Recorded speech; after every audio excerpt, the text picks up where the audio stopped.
Yeah, so absolutely excited to have Natalie and Megan, the members of the band Joseph. How have you guys been? Good.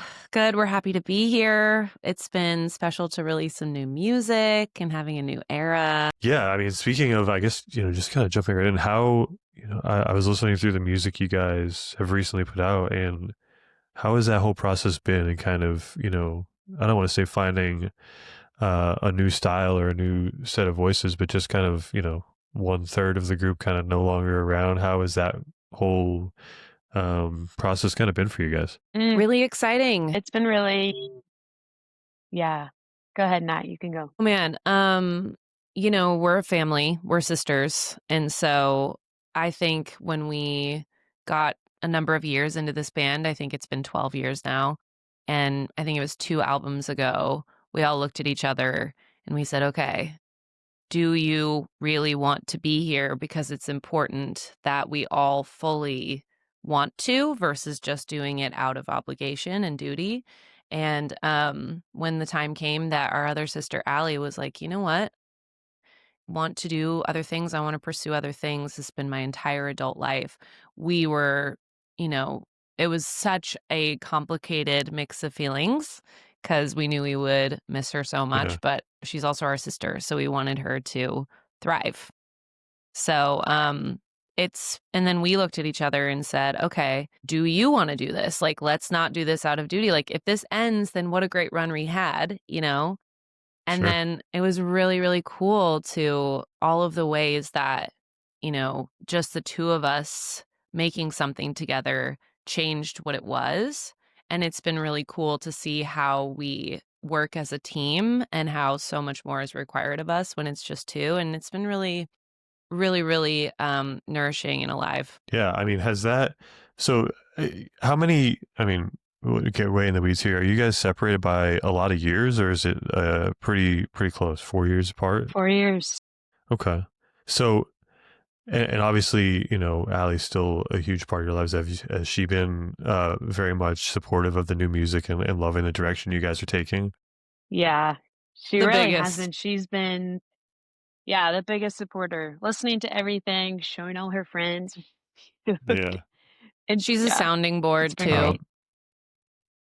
Right. Yeah, absolutely. I mean, especially kind of knowing the sound you guys, made for so long, being able to, hey, does this, kind of push back there? That must be really helpful for you guys. Definitely. Where you guys, I was looking through some of the songs you guys co-wrote with a couple people. Is that normal prior to this, where you do co-write with other artists as well, or is it usually just the three of you kind of in a room? Yeah, that's our best way. We get in the studio we'll do like a songwriting camp where we'll be like, okay, different writer every day for like, 9 days in a row and just come with as many ideas as we can and see what comes. And that's like, it's fun because it puts less pressure on it in a way because you're like, we're just throwing paint at the wall and we're going to show up every single day and see what comes. And, we love doing it like that. And by this point, we have some collaborators that we love returning to and working with because it just feels like a flow. Sure. So, Yeah. yeah, it's fun. So I think out of the new songs that I listened through the whole single EP situation, I'm not entirely like that confused me at times, but anyway, listen through the new It's, songs that are out. yeah. And I think my favorite one was one called "Looking Back." I would just love the story Thank on you. that, and what that kind of means to you guys. Thank you. I mean, yeah, that song really came out of a place of, like, thinking about being in communities at different points in our lives that have felt like, "Oh, everybody looks the same, everyone's doing the same thing," and I feel like if I act outside of myself and just do what they're doing, then I'll be in, and it will, like, make sense, but it feels like a dissonance in my actual spirit. And it's the thing of kind of going like, "Oh, I'm not good enough because I don't look like you, and something's wrong with me." But then really meeting yourself and going, "Oh, actually, I'm good just as I am." And like I was always there. Mm. Yeah. Isn't that's a tough conversation that I feel like everybody sooner or later has to have with themselves, isn't it? Like, I know, I mean, for me especially, like it took me, goodness, way too many years to sit down and have that conversation with myself as a child of, having to, kind of fit into my surroundings at home and in school and everything like that. To sit down and be like, is this who I am? Or is this, Right. something I've acted out for years and years and years has been a very challenging piece of therapy. Yeah. For me. So, yeah, I think maybe that's probably why the song kind of stuck out to Hmm. me. And it's a little scary at times, right? Trying to be like really facing yourself and understanding, is this me or is this yeah, like a product of my surroundings? Oh Um, yeah. was that something that took you a long time to come to terms with, or you kind of always knew? You think? Definitely not always. I think that Natalie and I both have separate stories in the theme of this song, but I think like there's still times when I'm like having to assess and understand exactly what you said. Is this me or is this the product of other things? So, but yes, I feel like through therapy and just like facing myself, I found my way back in so many ways. But Natalie, what would you say to that? I agree. I think it's ongoing, because and we all come from different points intersectionally of like how we're driven. And I definitely fall into the category of like, oh, I want to please the people around me. I want to do what, that sameness thing feels good. It feels like belonging and trying to hold on to self, and I think specifically for us coming from like, I think, I don't know, I'm not a parent. I don't know what it's like, but I think that, parents want their kids to be in a safe environment and a happy environment. And so there's this like very uh pack mentality that I think can happen for a lot of us. And for us, it came from like Yeah, the school we went to and the religious upbringing and these different things that were like, okay, this is how you stay in the fold, And so you're like sure. scanning for that. And then those moments where you do feel that dissonance and that othering can be scary. But I don't know. I think like Megan said, it's just like all those times now in adulthood where I'm like, okay, this difference is not threatening. This difference is actually Mm. important, and trying to hold that and hold on to yourself. And that is an ongoing process. Yeah, yeah, I couldn't agree more. I feel like, especially as I've gotten older, it's been those like feelings of uncomfortability I've really turned into like, oh, this is like this uncomfortableness is like you not feeling right about something and feeling like this is who you are versus what this is what people want you to be. Mm-hmm. And just kind of, yeah, gaining confidence in the space that you hold, and those types of things, I think goes a long, long way. And especially for you guys as artists, right? It's Mm. even more important, right? In a day and age where like, uh, it feels like music is, not being forced in terms of like wanting to sound a certain way, but I feel like it's very easy for artists to kind of go down this path of like, oh, I'm just making music for what people want to hear versus like maybe what makes Yeah, me feel some type of way, right? Absolutely. Yeah, definitely. I think we definitely when I first started writing songs, it was almost like the writing of the songs was the vehicle to receive a feeling of belonging, because having that like direct thing of like I'm going to give you the thing that you want and then that's going to make me feel good because you'll clap for me.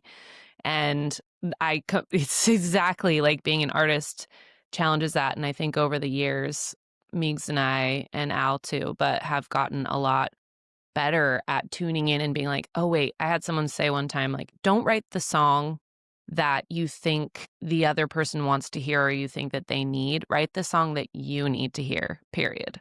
Like, Right. and it's become this sort of like catharsis of we always like, getting our hands in the dirt of like, what is going on with me?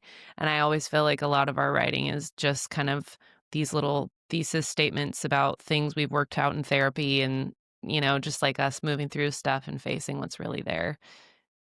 It's something we've had to Yeah, work I at. think, yeah, even for me, like, I mean, I'm not a person who makes music by any stretch of the imagination, but I find myself like, in this space at times trying to go with, music that everybody else is into and music that Mm, everybody, like what's going viral at the time, and like in a space of social media, it gets super convoluted, right? Like you're like Oh trying to yeah. figure out what where you fit in the algorithm, where you fit in the social Mm. media machine, and Oof. how do you Yep. guys kind of navigate that as artists? Are you guys big into the social media life? Do you guys Oh my enjoy it? God. No, Were you No. listening in not at on all. our on our woes the last couple weeks? No. Oh We God. really struggle with it. Yeah, it's so hard. And I think we have people on our team who are really trying to help us get into figure out how to get into the algorithm, Sure. and we're just like, "Oh my God, this takes the soul out of it." Because they're like, "Cover Tough. this song, do this thing," and it's like, I don't want to do a song and dance for you. I just want to play my music and, and Mm-hmm. have Yeah. that hit.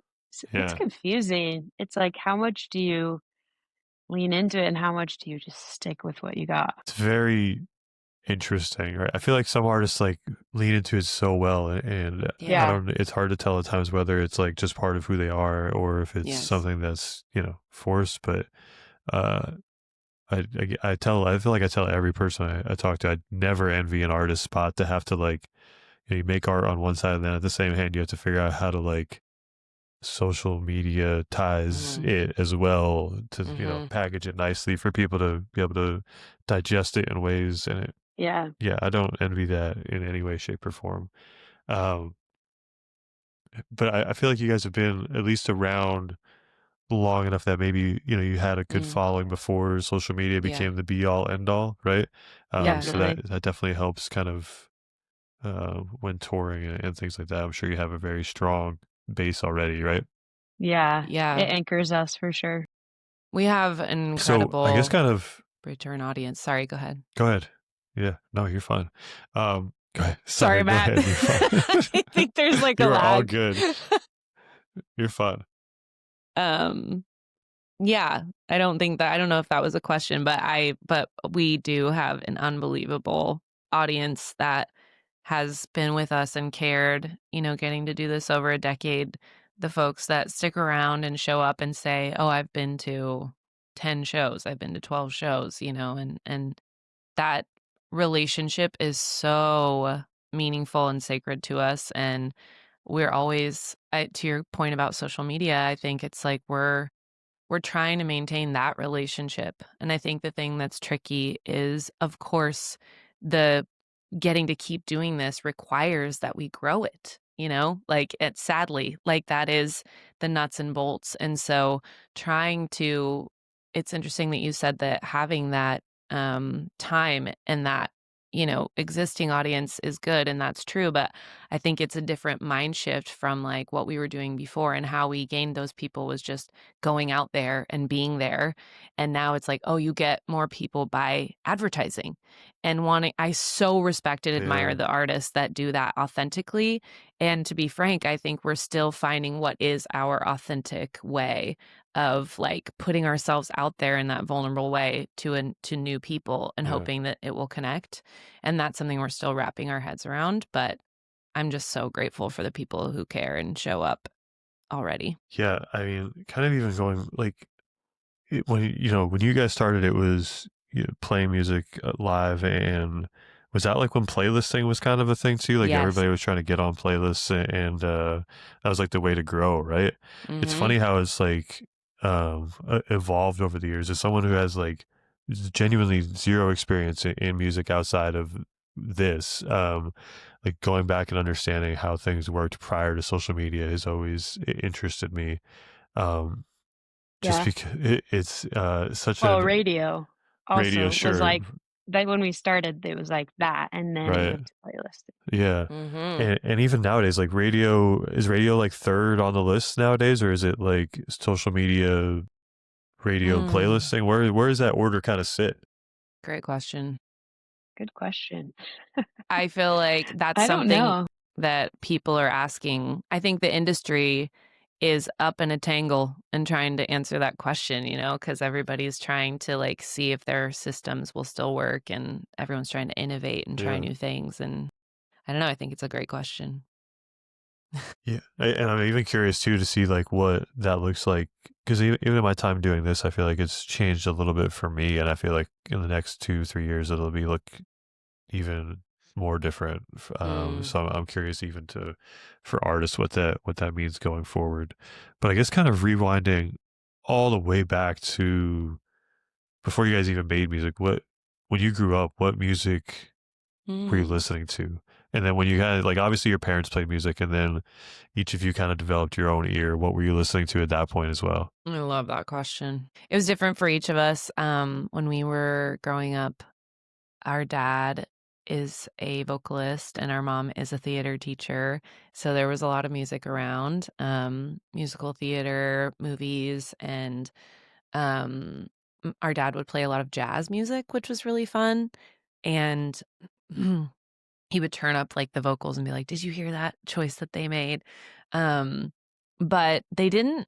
We also grew up in an environment where I don't know if you're familiar with the term CCM, but it's contemporary Christian music was the thing that in our school was Yeah, like, okay, you should only listen to this. This is the only thing that's okay to hear, you know? And so there was a yeah, lot of like copycat pop music or copycat alternative music that was like emulating something in popular culture. got you.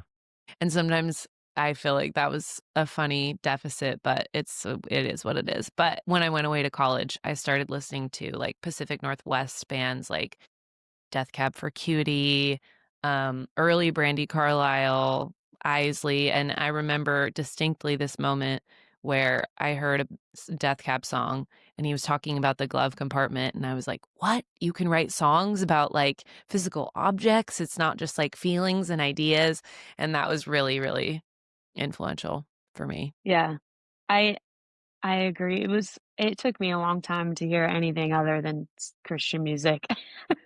And it has been a deficit, but it is like you hear the Rolling Stones and people in your adult life and you're like, "Oh my god, you know what? Yeah. Yeah, This was there all along." Yeah. But the first artist I remember kind of hearing outside of CCM and jazz, and I guess my dad would play the Eagles as well, but, the first people I remember hearing when Natalie and our brother came back from college were Imogene Heap and Death Cab, obviously, but I remember Imogene, my brother came over and put headphones on my head and was like, "Listen to this." And my Wow. brain was just like, "What even is this?" yeah. Yeah. That's so That's funny cool. because, like, so geez, when I think of my version of like Christian contemporary music is like Lifehouse, right? Like they did, like they were like a Yes, Christian band, like growing up, right? totally. But like music I grew up on was like country music, and then like '90s country, and Yeah, then in same school actually. everybody was into like classic rock. Like you couldn't go around my high school without 5 or 6 kids in a tie-dye Grateful Dead or Pink Floyd t-shirt. So I was immersed in that world for a long time before kind of finding my own way as well. um is that so do you feel like the deficits in terms of anything, like I there's times where people are like, oh, like you know this album, I'm just like, no, like do you guys run into that a Mm. lot where it's like a maybe like Every day. a pivotal album that you're just like, I don't understand. Yep. Oh, Yep. 100%. I Yeah. feel like we're still educating ourselves. We had this moment where Allie's not here, so we can throw her under the bus, but Yes, we we can. had this moment where we were on tour with this artist named James Bay, and he said something like, "Oh, man, I met this girl who couldn't name all of the Beatles," and they were all laughing about it, and Allie was there just like, "Ha, ha, ha, ha, ha," and he goes, "Wait." He's like, "Wait a second, can you name all the Beatles?" My And in front of, goodness. like, all these British people, she was like, Paul," and it pretty much stopped there, Yikes. so, yeah. Yikes. Yeah. Yeah. My dad probably would have done the same thing. He would have just been like astounded at that, because that was the Beatles are my dad's favorite band. Mhm. Um, it's yeah, that's so funny. But I do that with like certain like indie music even, because when people I feel like whenever I was going through their indie phase, I was in like this very heavy phase. I was in like Linkin Park. I did like Rise Against for a little while. Nice. Yes. Really like heavier stuff, and then everybody was going through their indie phase, and then I went to college and it was like a lot of hip hop and Kid Cudi and that kind of stuff. So you guys have a new album set to come out next year, end of Yes. Yes. January. Yeah. Yes. Um, what what can we look forward to as listeners of Joseph for in terms of like Mm, maybe just differences from the trio now to you guys? mm. Me? Yeah, Okay, that. let me think. What can we look forward to? I think that yeah, this album was really fun to make. We made it with someone unexpected. It was a new person we'd been set up with for a co-write, and we all just really connected. And I feel very familial with him now. He's so dear. Luke Nikolai is his name, and we wrote I think 3 or 4 songs on the album with him, and I just really liked his sensibilities. We really liked the choices he made in making the demos for the songs, production-wise. And, something really cool about that is a story that I think says a lot about him is we were we got a ways into the process of making this album, and at one point he just said, like, "Well, because you guys are obviously co-producing it with me," which is just remarkable because that's not often named. It might be the truth, because we're making tons of production choices and collaborating in that way, but the fact that he would acknowledge that, and invite the actual, like, codifying of that truth, is, like, very meaningful. And so I think that because it came from that sort of open-hearted collaboration, it's really special, some of the noises that happen because of that. And there's a lot of just like experimentation. It was very like sometimes we've made albums with like live bands before, and this is more like sort of Phineas style where we're all like these brains with the computer and the instruments right in the other room, and why don't you hit that thing on the thing, and just like Right. more harebrained fun uh in that regard. And it was really fun to make something like that. Is that production style different from what you guys would normally do? So you don't really have a live band, and now you're kind of like, because I feel like a lot of production nowadays, especially in the folk space, right, has gone like to this very one take in a room kind of feeling. Yeah. Is this album kind of a departure from that? Yeah. Yeah, and I would say, like, we've done both in the past. We've done a version of this before, but it's funny because we did talk about this album being quite stripped down and quite raw as a concept going in, and then, as always, I feel like when you go in to make a record, you're asking the song, "Well, what clothes do you wanna wear?" And then it tells you like, and that's just kind of the journey. And there are moments that are very raw and stripped down on it, but there's also like a sonic range where there's a lot of cacophony at points, and there's a lot of like loud buzzy guitars, and then there's like strange little noises, and then there's quiet. It kind of like occupies the range, I would say, and it was really, really fun. Yeah, I love that. I love the idea of that. I think, is it something you guys look forward to? Kind of, I mean, maybe just like a forward thought of what do you think playing this album and just playing just you Mm, two live will feel like? mm. Awesome. We're already playing some of the songs live. Yeah. Yeah, we're doing these cool small business shows where we kind of reached out to our audience. We were like, "Do you own a small business? And can we play kind of an intimate first listen to some of these songs?" And so they've been going over so well, and it's so fun. It's so fun before we get with a band or anything for larger shows to get to play just acoustic with Nat and just me and just really get the, like, base of the song rooted in its heart, and then I think when we add everything, it's just gonna feel so fun. Yeah. I think, no, go ahead, Natalie. I have something to add. No, and I You're think fine. also I think that so much of this music is like very um physical working out of some of Megan's and my biggest obstacles that we faced, and a releasing. And so already playing some of these songs live, and Megan does some of the most death defying notes I've ever heard her sing in this music. It is just, it's honestly insane to be standing next to her while she's just like in the center of this belting pitch, just like, Yeah. and I think it just is such a working out of working through a lot of release in this music. And I'm so excited to play live with a band setting to work that out with that much volume on a PA, and just like, it's going to be very, motion and like, I don't know, it's just a lot of movement, I think, if that makes sense, and I think it's gonna feel really fun to do that in big rooms with audiences, hopefully singing along. Yeah. Hopefully audiences. Hopefully any audience. I'm positive there will be. um, so obviously, you've been being around for, making music for the better part of a decade. Release day is no, like, stranger to you guys. Will release day this time feel a bit different? Will there be a little more nerves, or is it just, another album out to the world? Man, I would say, like, maybe not nerves as much as just, like, open, like, "Wow, what's gonna happen?" Like, I think that both Matt and I, we've been going at this for so long, right? And I think we do get really weary of, like, I don't understand how the music industry changes, and it feels like it gets less and less personal, and I think that this feels like a big, like, "Hey, let's, like, give this our best college try and just, like, see what happens," you Yeah. know? And, uh, so I feel very open-handed about it. I think in the Yeah. past, I've had a ton of nerves on release day and just like, "This has to mean something, it has to be something." But this time, I think I have curiosity. Yeah. That's good, Meeks. Oh, man.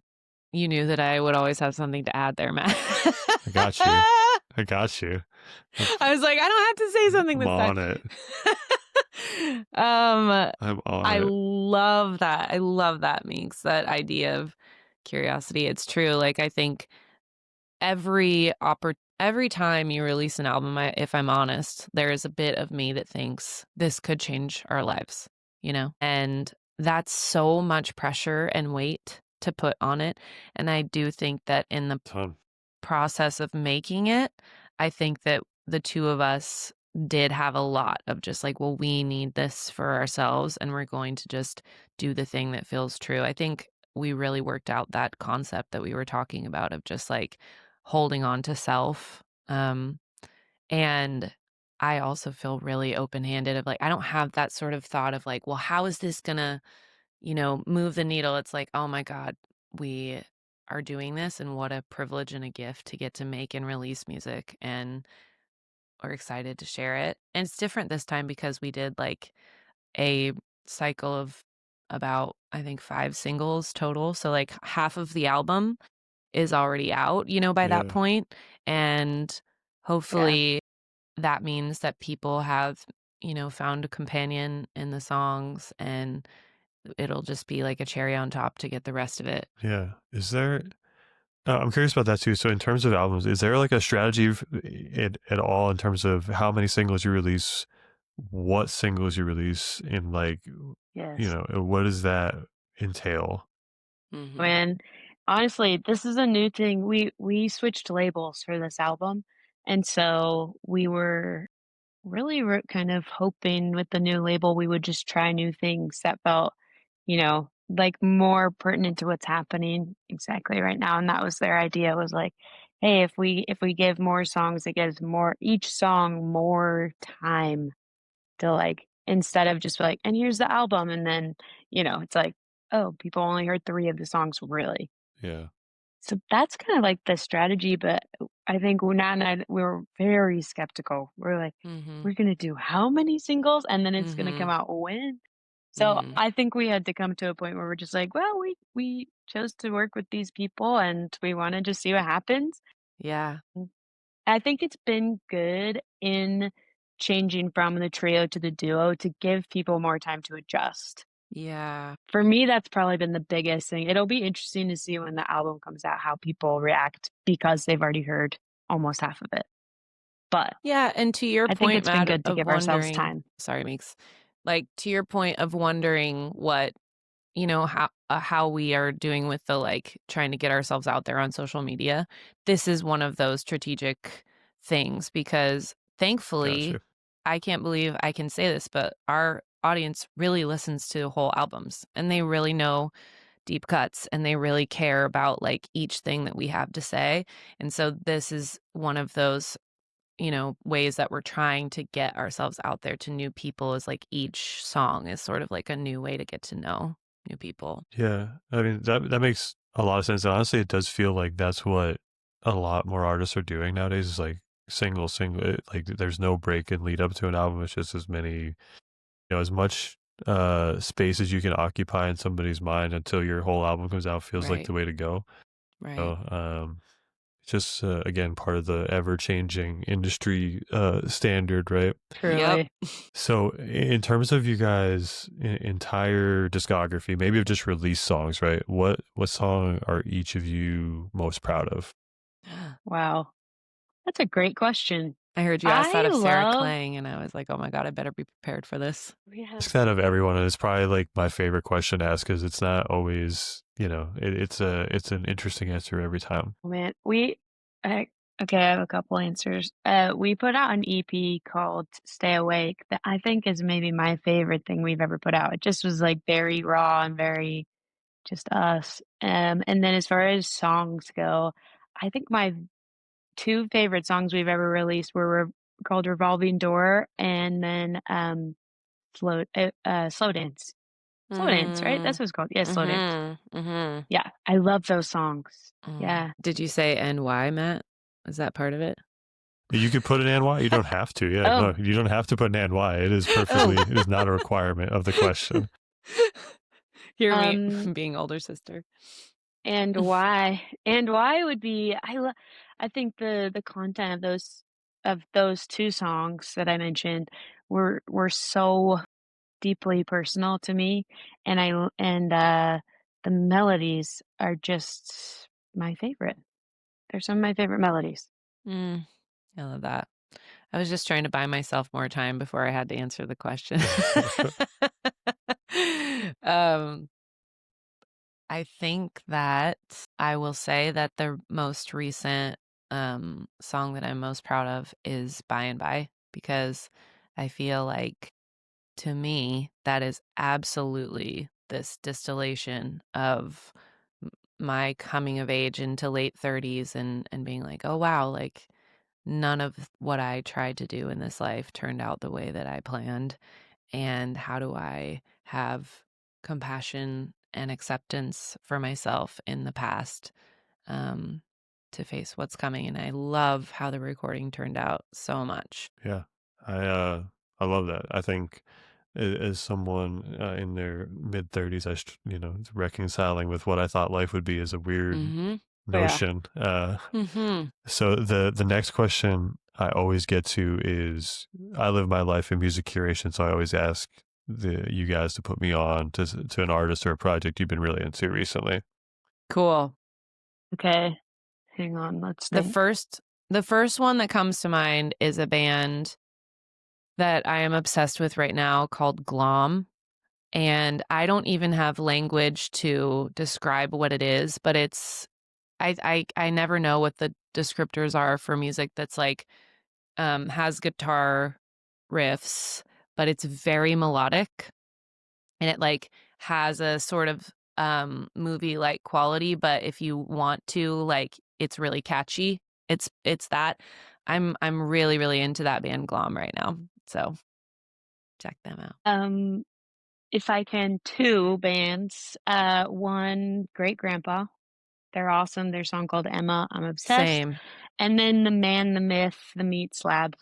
What Yeah. a So good. crazy band name, but such good songs. Crazy band name, yeah. Crazy band name indeed. Okay, wait, one amazing. more. Love Shoot.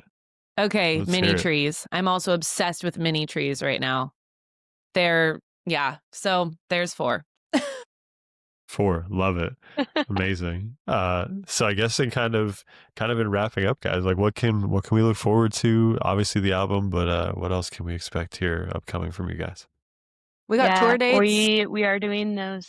Yeah, we're tour dates. We're doing a few more of those small business shows on the East Coast that are really special. And then we're releasing some new tour dates soon for January, February, Amazing. March, I suppose, too. Maybe. Who knows? Yeah, Who knows? who knows? Well, I appreciate you guys taking the time today, and Thank yeah, I you. can't wait to Thank listen to you. the new album, and Thanks. We'll it send it to means a you. lot to have you guys on. Absolutely. Thank That'd you be so great. much Thank for you, your Matt. time. Thank you. Yeah, absolutely.